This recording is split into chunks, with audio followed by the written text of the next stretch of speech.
On this week's episode of Marketing O'Clock, Anthony Higman spots a brand new update for LSAs, and we think you should opt out of it.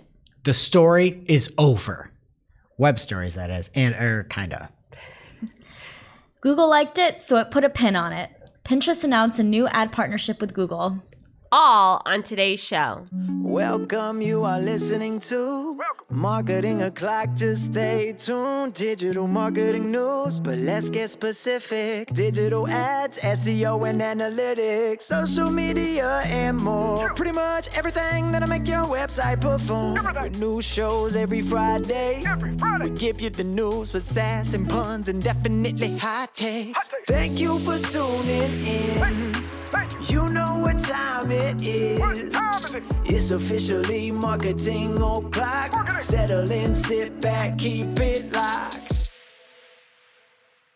Hey there, I'm Christine Zernheld. AKA Shep. I'm Nicole Waddington, And I'm Greg Finn. and it's officially Marketing O'Clock. Here on February 16th, Yeah, you're right. 2024. Yeah, congrats. Totally guessed. All right, and before we get into all of the digital marketing news of the week, what's happening with you, Shep? It's always a treat when I'm not on the show. I get to listen in. So I had it out loud on my speaker Friday morning, families all around, and my daughter was grooving to the theme song. It's officially Marketing O'Clock. Settle in, sit back, keep it locked. She loved it. Great reminder if you're new here, Greg Finn does not sing the theme song. That's correct. So the theme song ended, she stopped dancing, and you guys started talking, and she heard you and Jess, and she said, please put on bingo now. So she's a fan, is what you're saying. Yes. She's also a fan of me. Today we're recording on the real Valentine's Day, and I wanted to wear pink, so I took this nice sweater out. It's a little risque for work, maybe off the shoulders. She said to me to put my body parts away. Wow. She said I couldn't wear that. Wow. My shoulders. You're teaching her body shaming well, Shep. And I'd like to point out, for a few weeks now since we were snowed in, there's been like some vandalism on my laptop. She put stickers over our cool Marketing O'Clock stickers, and there's no going back. I don't like how you're just not addressing the roll of toilet paper next to Oh, I was out sick. What do you want from me? We don't have Kleenex down here. It's just a roll of TP, okay? Everyone here knows how I roll, you know? What's new with you, Greg? I am going on a vacation with my children next week, going to Arizona. And I just want to say I'm a complete idiot. Why? I booked everything. Everything's good. Going to Sedona, going to Grand Canyon. I am supposed to be giving a webinar for the Paid Search Association. It was going to be the 14th, which is today. They asked me if I could push it out a week, and that was a while ago. And there's no, whatever. I'll get to it in a second. And I said, yeah, there was a lot going on. And I look at my calendar, I'm like, I don't have anything at this time. So I committed and will be giving a presentation for the Paid Search Association from the Grand Canyon. I'm terrified I'm not going to have internet. Yeah, I don't think that's going to work out for you. I know, I'm so stupid. You can't let the Peace Act down. I know, I can't. I got to keep it going. So I'm just going to try to buy better internet, or I don't know. I'm paranoid that I'm not going to have good internet. I can see some nice metaphors in there about, climbing a mountain or something. What do you do at the Grand Canyon? It's the opposite. You Hey, climb kids, down. shut up. No. So I got to do that. But if you have not registered yet and you want to hear me talk, it's going to be good. I don't care if it's from the Grand Canyon. I don't care if it's from the moon. I'm like Dan Campbell. We'll do it anywhere. Okay. So sign up over on the Paid Search Association. Head over to LinkedIn and you can watch me live from my vacation give a presentation about how to get creative with Google Ads. And I'm not talking about creatives. I'm just talking about some of the weird ways I work in there. Okay. You sent me a mysterious message, and now it was the title. Oh, yeah. for I was your- trying to. You weren't around. I don't know. You're probably using toilet paper blowing your nose somewhere. What's new with you, Nicole? All right, so I just got back from a wonderful trip in Spain and Portugal. Learned a lot, ate a lot of good food. But the one thing I learned about that I didn't expect to is the Barcelona soccer team. My boyfriend and I walk into a karaoke bar, and this group of, they weren't teenagers, they were a little bit older, of guys comes up to us and just starts talking Spanish real fast. And it kind of freaked me out. And they were like making a picture motion, and we didn't know what they were trying to tell us or like ask us. Oh, you're famous. Not me. Oh. They wanted a picture because they thought he looked like, I'm going to butcher the name, Carlos Puyol. Okay. He's a Everybody's looking Barcelona this up now. Spanish soccer player. Is his hair that long? That sounds like a famous guy's name. Yeah, he does have long hair. He's like grown it out a Your little man's bit. neck isn't like the same size as his face like that. No offense. Huh. Does he look like that? Kind of, except he has like a full sleeve of tattoos. So like, I think they knew that it wasn't him, but they were speaking Spanish. This nice German girl translated for us, and he took a picture with them. But that's not the only thing. We went to Seville after we were in Madrid, and this happened. The first interaction we had with a local, he made the same comment. Have you ever heard of this Barcelona soccer player? Wow. So we didn't get anything for Celeb. free, but Did he go there on Found his purpose? doppelganger. Did he go there on purpose because he knew that was going to happen? no. Okay. We all know someone, Tyler from Cypress North. His dad has a Cameo account impersonating, not Tom Brady, that other quarterbacks. He was injured. He's a Jet. Oh, Aaron Rodgers? Aaron Rodgers. Really? Yeah. How did I not know that? He looks just He's a like him. famous- Oh my gosh. You should get him on Cameo. Yeah, then. get him on Cameo. He can make some money. Yeah, I'll let him know. Pay for your next trip. Before we get into the news here, this week's episode is brought to you by us, or maybe you this time. We are looking for some fantastic sponsors to sponsor our show here in 2024. So we are asking all of our listeners, that's you, yes, you, to please fill out a short survey telling us a little bit about yourself. It's going to be the easiest survey you have ever taken. Just tell us a little bit about your job, what you do from a marketing standpoint, so we can try to get as relevant information as we can back to some brands to sponsor the show. So you can find the survey at survey.marketingoclock.com, and we have some fun swag and stickers that we can send out to a few people who have filled it out. So we would really appreciate it, again, if you'd fill out our survey, survey.marketingoclock.com. First up in the news this week, again, I feel like if this was happening in 2022, it would not be news, but Anthony Higman has just Higman. put LSAs on the map. Yes. So He is LSA. He is. On February 9th, he tweeted, breaking news. It looks like Google just fully rolled out branded local service ads, and it's not a setting that you can control. So this is a toggle that Anthony, I think, originally spotted, as far as we're aware, live in his account a while ago, where you could turn on and off branded search for your brand name for LSAs. We recommend turning it off. But now he's seeing them live in the SERPs, and I'm assuming when he first saw them roll out that he has examples he saw for his client that did not have the toggle in his account, because he said, WTF, I thought this was going to be an opt-in setting. Then he says, also a ton of wild inconsistencies with this, still digging into this, and we'll report more soon. First, inconsistencies below. Also want to note out that Anthony started branding his screenshots on X with AdSquire logo. I'd love to see it. Yeah. That guy is just the best, that little AdSquire guy. Yeah. I have a Christmas ornament with it on. You do? Yeah, I sure do. I need a sticker, I have a Anthony. Christmas ornament. I'm looking for some new stickers. Send some my way. So he says, first inconsistency. This firm is showing in the #1 spot in LSA for, quote, injury lawyer, but then a branded search for the firm shows the firm as a DUI lawyer. LSA profile, and when you click services, it only shows the services he offers for DUI. So that's not good. You should be one or the other, and you should be able to pick which one you are. What if this lawyer is just like Galaxy braining it? It's And like, possible. you know what? You had a DWI. I can help you with that and upsell. Probably hurt yourself too, right? Am I right? That's so sad to think about. Well, I mean, if they're you're contacting a lawyer. Yeah, maybe it's true. Let us know, Anthony. I assume he knows more about the lawyers than we do. He's doing the LSAs. I mean that's wildly different. Yeah. And he says, they say Google will, quote, only show your ads. This is not true. There are numerous other PPC ads on the page when this LSA feature is shown, although the branded LSA does appear at the top. So, except that pretty much 100% of your branded calls from current clients are going to be charged and difficult to dispute or suffer from decreased performance from not adopting new features. Garbage! Because I guess there's wording in Google documentation about LSAs now that implementing new features is going to help you rank for LSAs. I don't know if ranking is the right word because it's an ad, but it's a mess. Then he says Google also changed the pre-recorded message that plays to users who call through a local service ad. For legal, it used to say, quote, this call is not under client-attorney privilege. And every caller would talk about this when calling. They now have changed the message to say, Google and its partners may record or return all calls for quality and research purposes subject to our privacy policies. This call is not confidential. Thanks for your call. Press 1 if you are returning customers, otherwise stay on the line. If you're in LSAs and you're not following Anthony, I don't know what you're doing.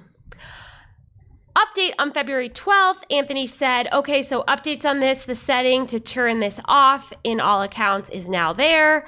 Google changes the pre-recorded message that plays to users that call lawyer LSAs.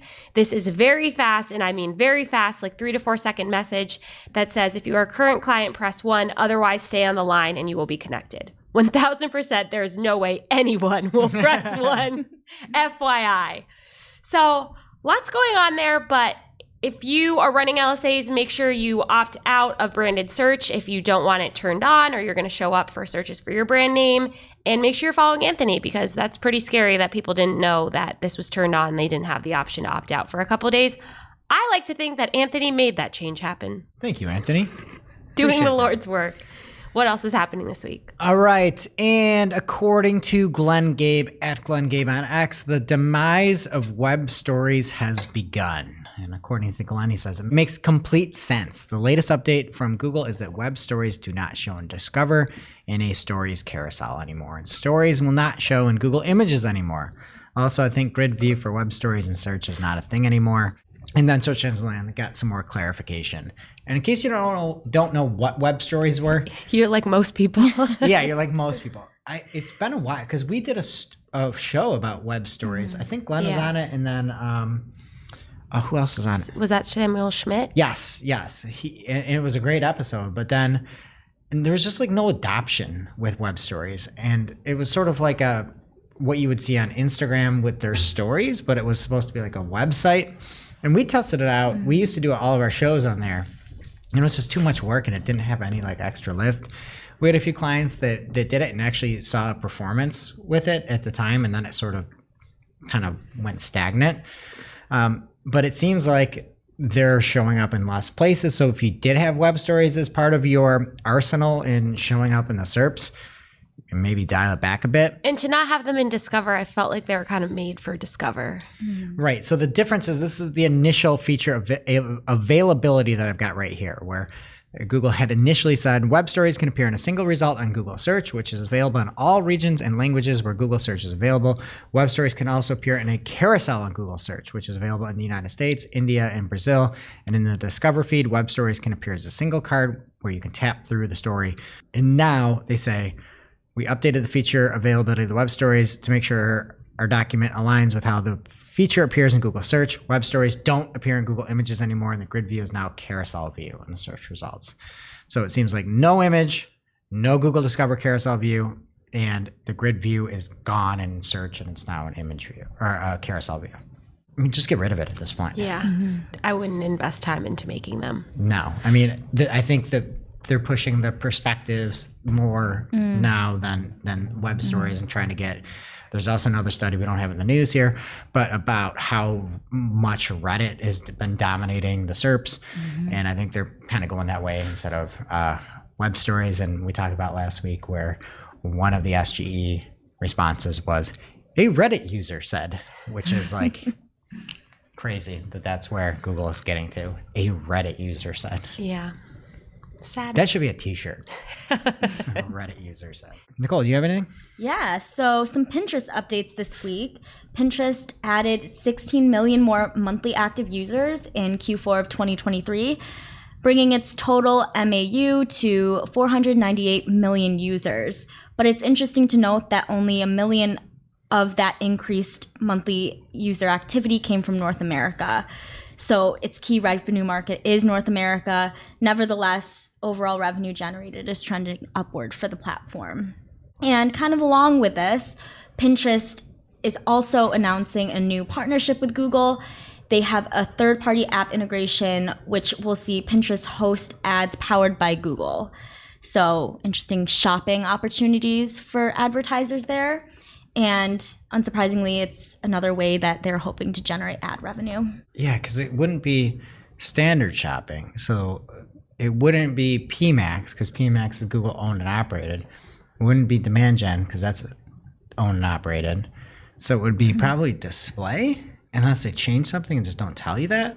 Yeah, they weren't really clear about how exactly it's going to work, but thought it was interesting. Would it just be like display? Because that would be cool too, because then you could, like, if you had something that you knew fit that demographic, you could go and actively target those placements or something.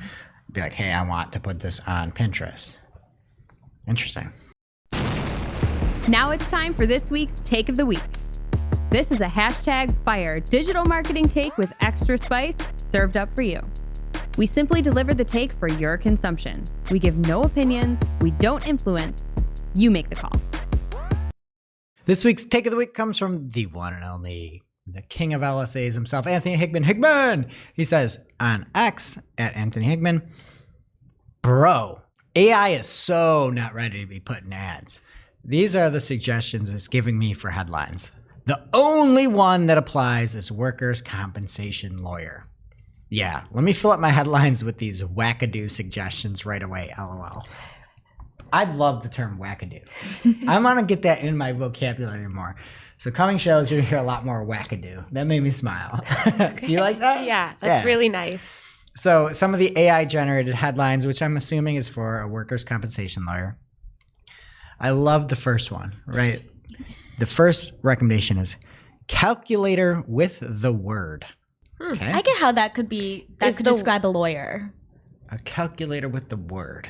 Like they're... This woman is dynamic. She's a calculator with the word. Yeah. I mean, no. I was thinking how people like type boobies into a calculator. That's where my mind went. This is a family show. So how dare you? Another one recommendation you got was on the flip side. On the flip side. Okay, another one recommendation is it's what we do. It's what we do. What is? Another one was the same could be said for age. The same could be said for age. Imagine that is a headline. The same could be said for age. Calculator with the word on the flip side. Also, it's what we do. Like anything could appear before that. I know, and this is just the AI going through the page and being like, we work hard to deliver your results. It's what we do. And it just picks up it's what we do. And it's like, oh, that's on your page. Look at this as AI.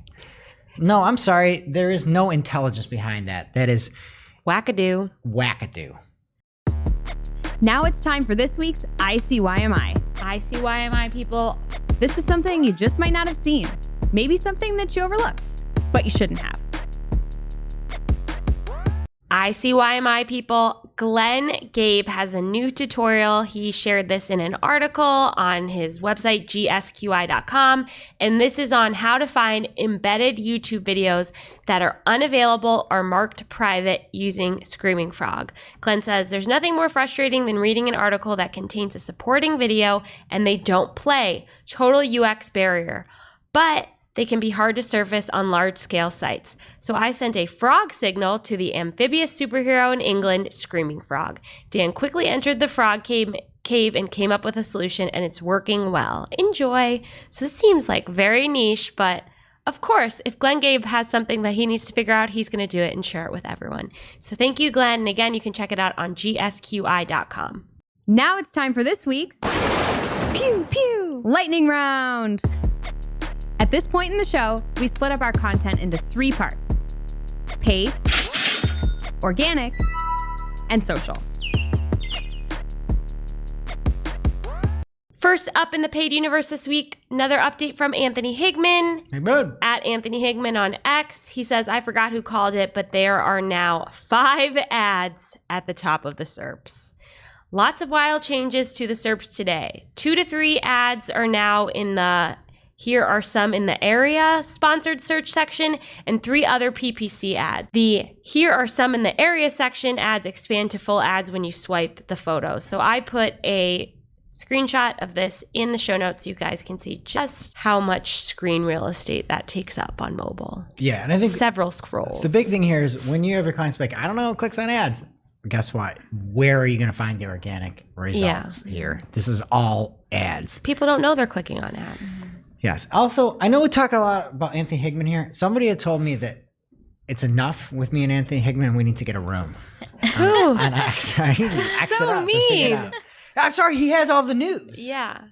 It happens a lot. Like it used to be Stephen Johns, right? Like Stephen Johns, do you remember that back in the day? Yeah. Stephen Johns Where'd had he all the, go? I don't know. Like sometimes people just find all the news. Daria Zanoni had all the news for a while. Like it's ebbs and flows, and people get super busy and don't share all that news. Did you and Anthony respond? I just said I want to, because it was in conjunction with that clip of me being sad. Oh. And I just said, no, I want the world to be sad with me or something. I talk more about Anthony than you do these days. I'm just saying. Glenn Gabe also shared some information from Meta this week. Meta had an article sharing notes on the development of its AI-based ad targeting options. So a lot of other ad targeting options went away. The AI ones are here to stay for now. So if you're looking for more information on that, he has a nice ICYMI coming from his X account at Glenn Gabe. Microsoft Advertising Network has teamed up with Facemoji Keyboard to display ads on the mobile app. What is that? This is one of these things you shouldn't make a press release about. You should just hide it. You know what I mean? Yeah. Like, oh, guess what else we have into our audience network? Where you can now get ads showing on the Facemoji keyboard. That's where everybody goes when they want to get their new, like when they want to look for new products. No, you're looking for a freaking emoji. It's like, great, add the Facemoji keyboard, that's what it's called. Add that to my exclusion list. Yeah. Thanks for the heads up. It's available in 4 markets, the US, UK, Canada, and Australia. Can you imagine seeing, that would be the first thing I would like take a screenshot of and send to someone. Facemoji? Who wants their ads there? I'm telling you, somebody should have tried to keep this private. This is not a press release you do. You know? This is something you try to sneak past everybody. Like the branded LSAs. Yeah. They did not do a Opted very in good on. job. Gmail is making some changes to the layout of Gmail ads. So it says, additionally, the layout of Gmail ads has been updated, positioning the sponsored label alongside the brand name in the title rather than placing it below on the second line, resulting in a subtle change. And that's from Nicola Agis from Search Engine Land. Oh, so it's going to be easier to see what's an ad. That's what Google wants you to say. The article cool. is called, "These changes were introduced to make it easier for consumers to distinguish between ads and organic promotional messages in the byline." Maybe they made it like really big in like a yellow, line. You know how like No! most mails like white and they got the green knowing it's an ad. Maybe they made the whole thing like bright yellow so you knew it was an ad. They went from a very suitable green box around it ad label. Now they just replaced it with, it says sponsored, and it looks like it's part of the subject line. And it's a smaller font than the subject. It's similar indistinguishable. I am very jealous of their audacity. The audacity that they have, not just to make that change, but then to think that their little PR team are such wordsmiths that they can like fool us all. So annoying. Could you imagine having that much confidence in your life that you can just make a change is so that more people click on your ad and then going around and be like, well, this change was made so that more people knew that this is an ad. It's like, no, it's not. And by the way, there's no dedicated Gmail campaign type, and many, many people don't want to be in Gmail ads. Right. And they don't have a choice. And the other issue is if you are very worried about compliance, and let's say that somebody opts out of your email list and you want to be as CAN-SPAM compliant and you do not want to show up in their inbox as possible, like you don't want to be in their inbox, you can't use PMAX. Gmail should not be part of PMAX. You can't use it because you are then saying, this person unsubscribed to me, but now I'm showing up in their inbox as an ad. And just from a creative standpoint, like what copy that you would write to look like an email subject line is very different from an ad headline. I agree. Hate it. Anthony Higman shared Get a room. some information from a study from NCS. It says advertisers that show a business name and logo with their search ads see an average of 8% more conversions at a similar cost per conversion. And then Anthony says, yes, I know. Would still love info on why these still don't show more than half the time on search campaigns, but always show on branded campaigns. Hoping this works out soon with the new changes to headlines. Gil Gildner posted from his @GilGildner account on X this week. In case you're wondering how often Google updates their search certification tests, they're still asking about broad match modifiers, which have been deprecated since 2021. Perfect. So I guess someone on his team named Christina had this question: which two people might see an ad with the keyword +black +shirt set as a broad match modifier? And then it like goes through the scenario to try to help you understand what a broad match modifier was. I'm just like really upset that I wrote a whole entire book, took so long, too long to update it because so many changes happened, and I took it off the shelves, and Google is still putting this question in their exam. Hey, maybe we can get the book back on the shelves. Hey, do you want to pass the 2024 Google certification test? We have a throwback retro book from 2021 where they pull the questions from. This is like it's like a Spark Notes. That's genius. It'll have a whole second life. That's it. But the book wasn't very brainwashy, so we would. Oh yeah, we can lose. But you would know what broad match modifier was Yes. from it. YouTube is expanding content takeovers, allowing brands to become exclusive advertisers across additional inventory such as entire creator channels, custom lineups, playlists, or specific videos. So this is a type of ad I was not familiar with. They grant brands exclusive control over specific inventory, ensuring that only their ads are displayed during a designated period. And then the example was, if Usher is performing at the Super Bowl and there's a projected spike in interest in his music, brands can purchase a content takeover of Usher's YouTube channel during that period. Sounds like a cool idea. I really hope Usher got to say yes or no, because they don't really make that clear. I don't think Usher is saying yes or no. I think he's he saying, should. Yeah. Or no. Did we all just have the same wavelength Yeah. at the same time? I think so. Great. From social media today, after testing a new form of creator monetization with Mr. Beast, Just Bud was talking about this a few weeks ago, who made over $250,000 off of his first upload on the app. X has now officially announced its new creator targeting ad option, which will enable brands to sponsor selected creator content in the app. It's awesome. Yeah, love any better advertising alternatives on X. But that's it for paid. What's happening in organic? From Joy Hawkins @Joyanne Hawkins on X. She says, looks like Google is rolling out the new feature that uses AI to write business descriptions for Google business profiles. I would say this is like the one thing you probably shouldn't use AI for. It's like, who are you? What do you do? A lot of things. Like, if you can't write this business description for yourself, you're probably not that good at businessing. You know? Like, this is the easiest one. And then in the description, there's like a little magic-y looking button with some gradient that says suggest description. So Google is telling businesses to use AI to make a description about maybe the most important thing about them, their business description. I feel like this would have been nice for like Elizabeth Holmes. Yeah. Too late. Yeah, too late. On the other hand, from Danny Sullivan on his @SearchLiaison X handle, Danny says, and he pulls a quote. It was in response to somebody talking about AI. And Danny says, using automation, including AI, to generate content with their primary purpose of manipulating ranking in the search results is a violation of our spam policies. It is something we thought was pretty clear from our post last year. People who read that and somehow interpret it as a free pass should seriously be rethinking. I'm sure you'll also see us look at ways to make this even clearer.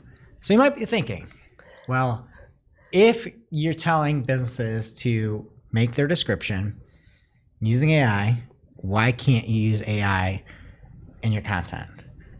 I'm just going to say, what Danny says is correct. And there's no way they could say anything else.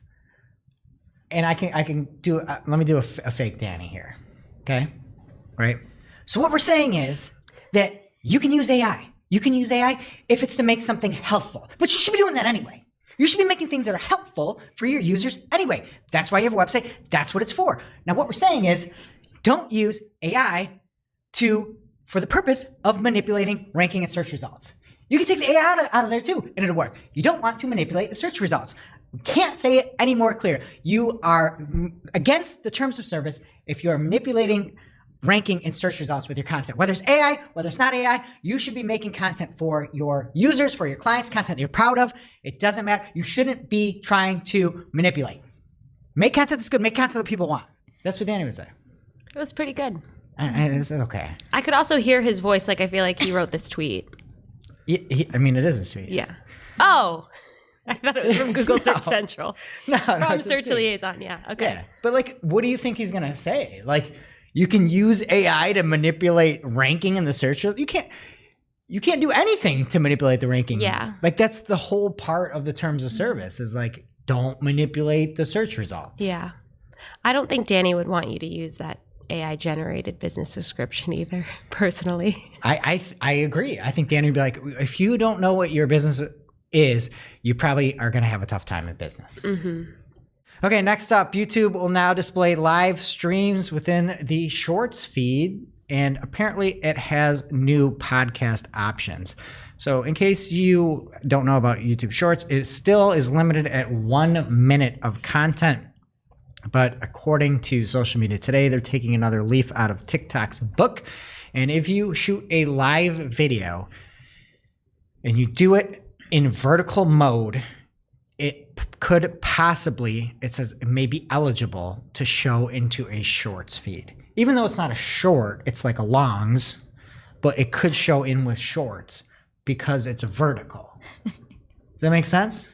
It makes sense, but it doesn't make sense. Perfect. Also, YouTube announced that podcasters can upload their RSS feed into YouTube Studio, which will be providing another way to distribute their podcast content. So if you connect your podcast feed to the app, YouTube will then make a static image for each podcast episode, giving people more ways to follow your content and listen via the app. So if you're like us, uploading everything directly, maybe you can do this and it might work. I don't know. We'll have to test it out. All right. Next up in the organic news, it's good news for the tables of the world because with YouTube, there's now an update on the YouTube Studio app on mobile that will allow direct uploads from the management app. And previously, you had to use the YouTube app, and then there's the YT Studio app. Apparently, you can now use that management app to get your content up. Creators will be able to hit the plus icon to upload a video direct from your camera in the Studio mobile app. And you can also, doing that, you get the ability to set your monetization status in the upload flow. So it's better than just doing it right from the YouTube app. So you can now do that on Studio. All right, from Google, apparently a new machine learning algorithm will help them catch fake reviews faster. So they're baking in LLMs to figure out what type of content is fake from a review standpoint. They had said, like, if a reviewer leaves the same review on multiple businesses, or if a business receives a sudden spike in 1 or 5-star reviews, some of the stuff can examine those signals on a daily basis and correct them. This immediately got me thinking of something that lives rent free in my head. YouTube, when they got rid of the dislike button. Your favorite. They got rid of the dislike button because they had a lot of dislike attacks come on and they couldn't figure it out. Maybe they can now. Do you think this could work there? Maybe. Call Neil. And apparently in 2023, this new algorithm helped Google take down 45% more fake reviews than the year before. We talked about this last week. Again, we weren't sure, but we thought that Bard was being changed to Gemini. It is official. And now there is a paid version of Gemini called Gemini Advanced. So RAP Bard. Such a great name. No, it was not. You don't like Bard? You don't either. I love Bard. Why did they ever name it Bard? I don't know. I thought it was good. I thought it was like right up there with Portal. Yeah. As a bad name. Disagree. Hard disagree. And there is Gemini is going to be on Android and to the iOS Google app as well. And then apparently we had said that Gemini is replacing Bard. There's still Gemini Nano, Gemini Pro, whatever the middle Gemini is. Now Gemini Advanced is a Bard Advanced. And then Gemini is replacing Duet AI, which is bringing the Gemini model to Gmail, Doc, Sheets, Slides, and Meet. Pretty easy to understand. You guys got it, right? No. Cool. Okay, ChatGPT is now being designed to forget things in future chats. So there's a new feature that allows users to provide specific prompts so that it can remember something in particular, and you can test if it can do that, or you can switch that memory off, I guess. So Sounds like a murderer thing. I know. What are you doing? You're like, think like the police won't find you for I don't like whatever it. you're searching. All right. And lastly, here in organic, Google issued a warning to Universal Analytics 360 users, reminding them they must migrate to GA4 and complete a historical data export before March. But it's like already not working. It doesn't work. Even though they're paying for it. And then that's the thing that's ridiculous. They're like, oh, if you're GA360, you have it till July. And it's like, no, now it's March. Like you just took 3 months away. It's so weird. Really weird. So they're saying that you have to do it now. We see it on a couple accounts where the GA3 360, the paid version, it's just like flailing. Nobody's supporting it. I think nobody's supporting it. And they're just like, hey, we promised you get it till July. We just lied. It's so crazy. Yeah. There's going to be issues if you are still using that data. In your Google Ads account, you need to import your GA4 conversions and switch to bidding on them instead of the corresponding Universal Analytics conversions, which we already did, obviously. And then add GA4 and audiences to a campaign or ad group for remarketing. And then export the historical data.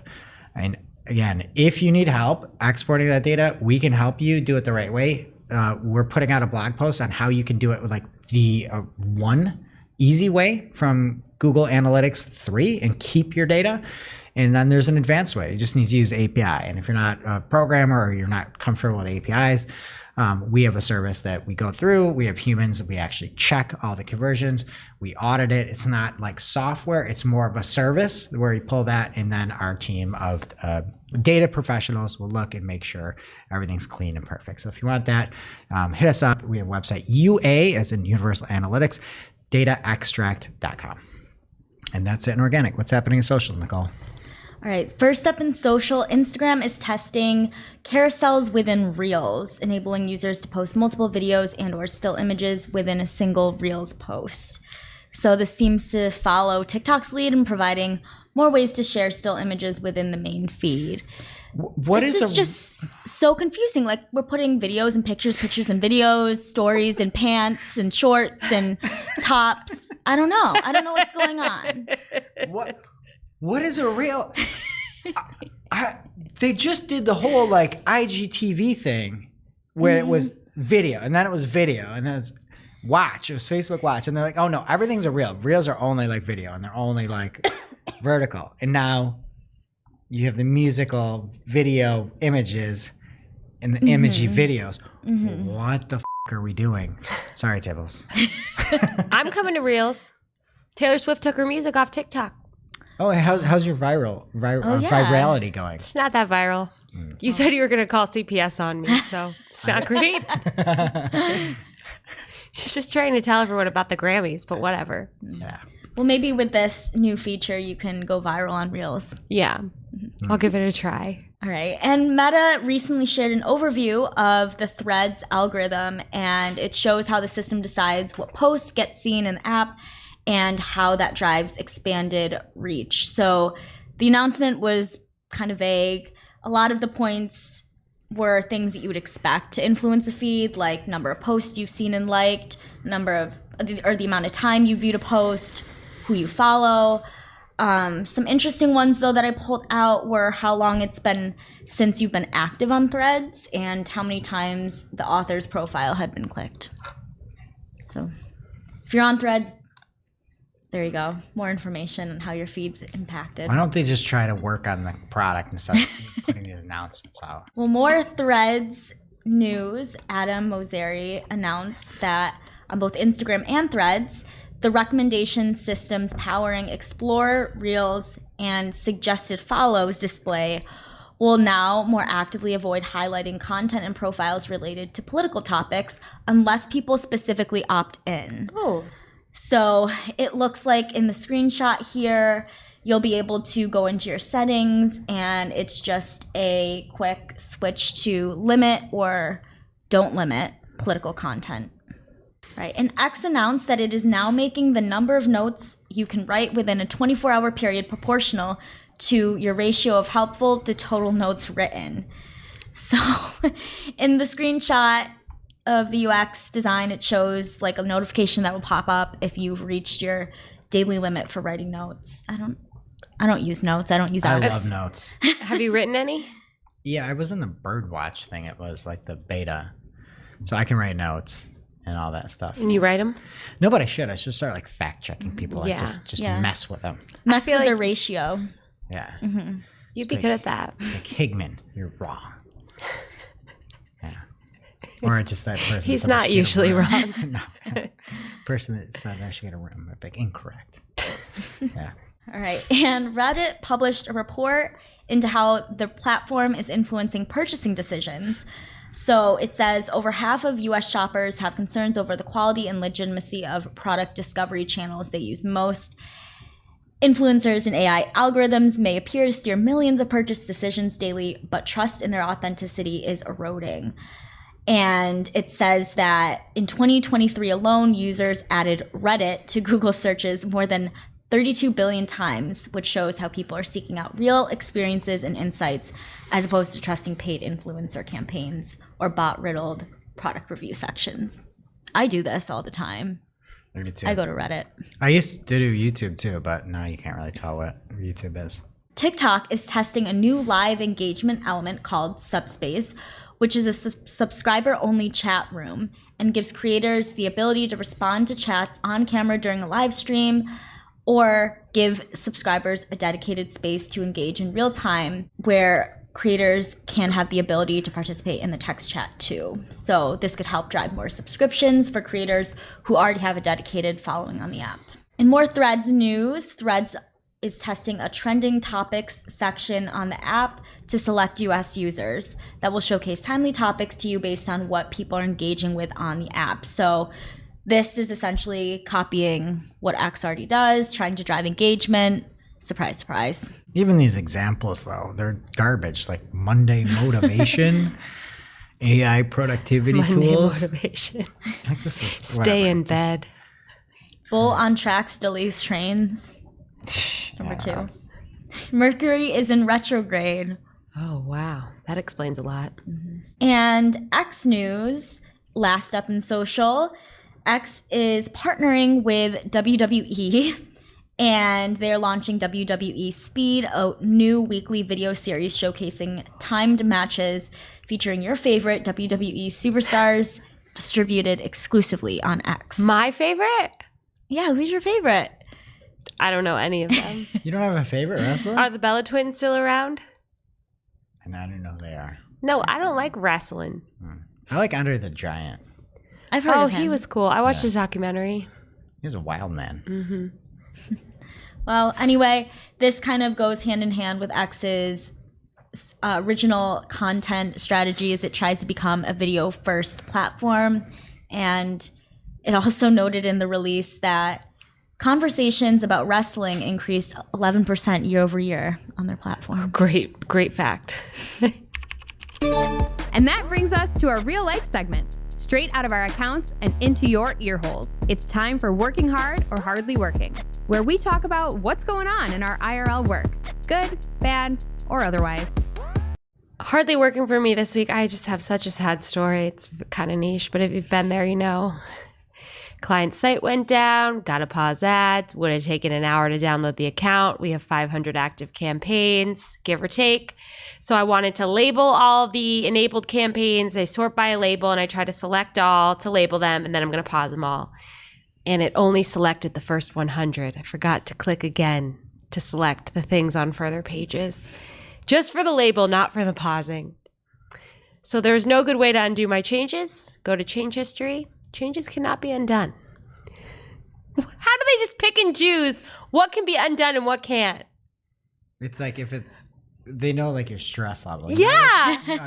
Like there's like rage clicks and stuff like that. They're like, is this like a quick change or really mess with them? It was terrible. We had to sort by impressions and hopefully we got them all back up. It was terrible. My fault too, though. What about you, Greg? All right, for me, it's just change history as well, but working hard. Nicole and I were just taking a look at somebody who had a issue that was going on, and we were trying to figure out like the specific time frame. And we, got the change history up. We could see the spends, the conversion value, and everything. And it's really nice. You can get right in there. We saw 2 different problem areas, and we're just trying to help out. And we said it's either some of these changes or a bunch of things were paused in June, or it might have been this bid strategy change. So it's just amazing having that. Obviously, it's nice to undo something. I think you could even undone some of those things back from like July in that account. We only have read-only, but it's just a great tool. If you see performance issues, it's just we would have no way to debug that without the change history. Yeah. So make sure you're using it if you're trying to troubleshoot a problem. What about you, Nicole? Right. Working hard for me is Google Slides templates. So we recently rolled out a standard Cypress North template to use for presentations, sales decks, performance reporting, and I've used this twice so far. It's been so helpful. It gives me a place to start. It makes making decks so much less intimidating. And now for this week's Cool tool. As a reminder, our Cool Tool segment is not an official endorsement or paid mention. We're simply sharing something we found in our travels that may be of use to our listeners and is really, really cool. All right, this week's cool tool is brought to you by Warmbox. Do email spam filters have your email campaigns in a jam? Well, so Warmbox has 400 spam triggering keywords that you should ban from your email content to avoid getting marked as spam. So we will leave this here in our show notes, in our newsletter, as well as on Discord, newsletter and community.marketingoclock.com, respectively. So pick your poison and check it out. And make sure we get that right URL. What is that URL? Warmbox.ai. .ai. Don't try any of the other stuff. Now it's time for our must-read marketing article of the week. An article so advanced, so in-depth, so detailed that we simply cannot cover it in its entirety on today's show. This week's must-read marketing article of the week comes to you by way of search engine land from the one, the only Corey Henke, and it's called Google TV, What You Need to Know About CTV Buying in Google Ads. And he's talking about some of the new TV ad placements that Google unlocks when you are buying CTV. And he has a full rundown of Google TV, how it's the next stage of video advertising, and Google TV versus YouTube TV. How do they differ? Looking at the availability, the pricing, kind of analyzing the overall Google TV opportunity, how to optimize Google TV campaigns using how you can segment, use variation and iterations, and then a full breakdown of the pros and cons of each. So if you are looking to capitalize on any type of Google TV inventory, this is the guide from the man, Corey Henke, and go find it over on Search Engine Land or get everything in our newsletter at newsletter.marketingoclock.com or community.marketingoclock.com. Thank you, Corey. And now on to our playlist of curated songs to work to. You can head over to playlist.marketingoclock.com to listen to Marketing a Playlist. Nicole, what will you be adding this week? This week, I will be adding Last Train to London by Electric Light Orchestra. I will be adding Don't Rain on My Parade. I saw Funny Girl last night. The tour, Leah Michelle who? This Fanny Bryce, I would follow her anywhere. So amazing. What words are she saying? You don't know. It's okay, Greg. What's your song? What's Up Danger by Blackway from the Into the Spider-Verse movie. That's My your kids favorite love movie. it. My kid, have you seen it yet? It's a good soundtrack. No, you've recommended it to me, though. Yeah. Tables, you took my recommendation. Did you like it? I loved it. I saw it in theaters. Did you see the second one? No. You'd like it more? Is it on Disney Plus? I don't know. All right, that does it for today's show. It is now officially not Marketing O'Clock. Thanks for listening. Miss you already. We can't wait to see you next week. Thanks for listening to Marketing O'Clock. If you're looking for more information on today's topics, head over to marketingoclock.com/newsletter to receive every single article we covered. We share the news as it breaks in our Discord community. Head over to community.marketingoclock.com to join. Welcome to this week's Shootin' the Heck. We're after our famous Friday news show. We don't talk about marketing anymore. We just Shoot the heck. And we are back at it with everyone's favorite game. It's a draft. Woohoo. This was inspired by a recent holiday. Yes, it was just Valentine's Day here on Wednesday. Known for some pretty terrible candy. How was your Valentine's Day? I think it was fine. It's happening right now. A little peek behind the curtain. We are recording this on Valentine's Day. So we're going to draft the worst holiday-themed candies across any holiday. Yes. Like the stuff that only comes out for a specific holiday. Yeah. So, Nicole, why don't you go first? All right. For me, I have Cadbury cream eggs. Terrible. Worst? They're way too sweet. Yes. What? I genuinely Way too want to sweet. like them, but then like every time, it's just no. This It's is like disappointing. you were trying to get rid of all of our listeners at this point. The when you're ratio a of kid- chocolate to cream filling, I mean, is- now they're like this size, so they're not that crazy anymore. but still, and it's all messy. And Yeah. That's the fun. no. Not Wow. good. Wild take by both you two. Tapes, what's your first pick?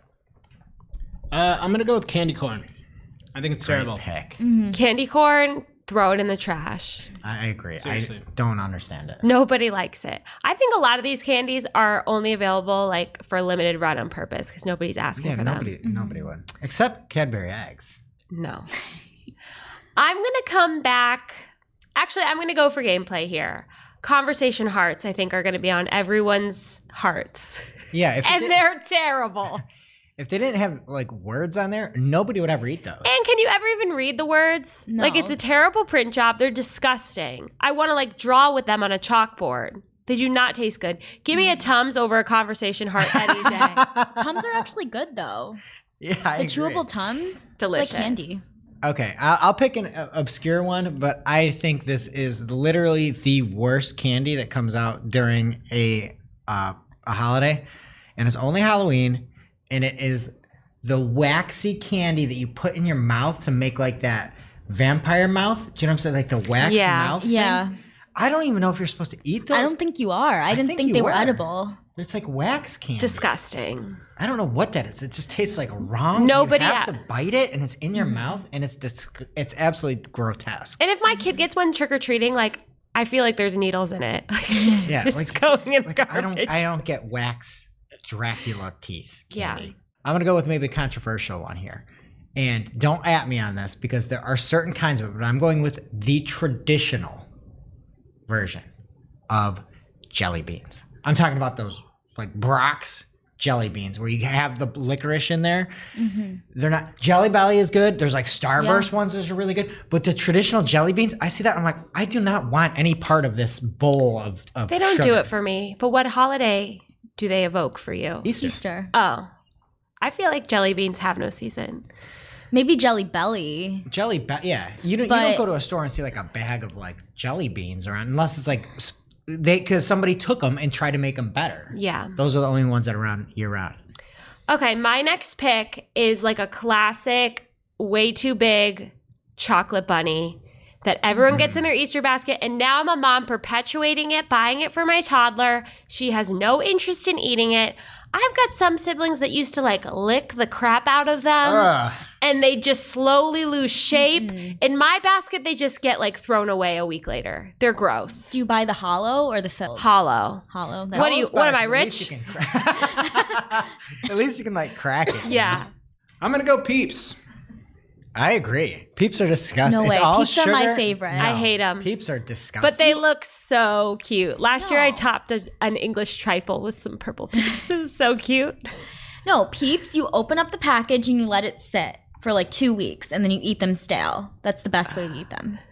My husband's family are like into peep culture. Like they buy like the stuffed animals. culture. We get stuffed animal peeps every year. No. I don't get it. And then I like how they try to make it like a year-round thing. It's like, no, like you need to stay in your lane. Peeps are for Easter, and then get that out of here. Like, I don't think they understand that people don't like Peeps, and like you can tolerate it once a year, and then you realize, oh, these things stink, but you already bought it, and then that's how they make their money. Yeah. Okay. We'll do the last round here. So Nicole, back your way. Okay. My pick is ribbon candy. Is that Christmas? Yeah. Okay. Yeah, It's like That's hard like- to eat. that's like the wavy. Yeah, it looks pretty, but eating it, no. So it's actually like really cool to watch how they make that, Mm-hmm. and it's like it's fascinating. They get it in that thing and like just like Mm-hmm. winds it around and stuff. But no, it's like it's too much. Like you just make a mess. I am going to go with off-brand flavored candy canes that are not the traditional peppermint flavor. That's a like good the pick. Starburst flavored. I mean, no, they're not even that good. They're like blue and like gross. I don't even know what flavor they would I don't be. really like any candy canes, and then they turn your lips blue. Gross. Yeah. Okay, this is kind of a hot take. I don't know if anyone really cares about them, but like the chocolate coins, they My kids taste just like got those. they taste like the wrapper, like the metallic wrapper. It's not like a Hershey Kiss wrapper. It like actually tastes like gold flakes in the worst way possible. I'm not interested. Yeah. Okay, and then my last one, I'm gonna go with. There's kind of like a lot of different variations on it, but anything that's like peppermint bark, where it's like chocolate, but then you have the peppermint sprinkled in on it. So it's like not really chocolate, but you feel weird eating it because it's like hard peppermint and it gets in your teeth and you're trying to get out of your teeth and trying to eat the chocolate. There's too much going on. Just give me chocolate. We don't need the peppermint in there. Yeah. Do you have one more than everyone else? I have 3. Okay, great.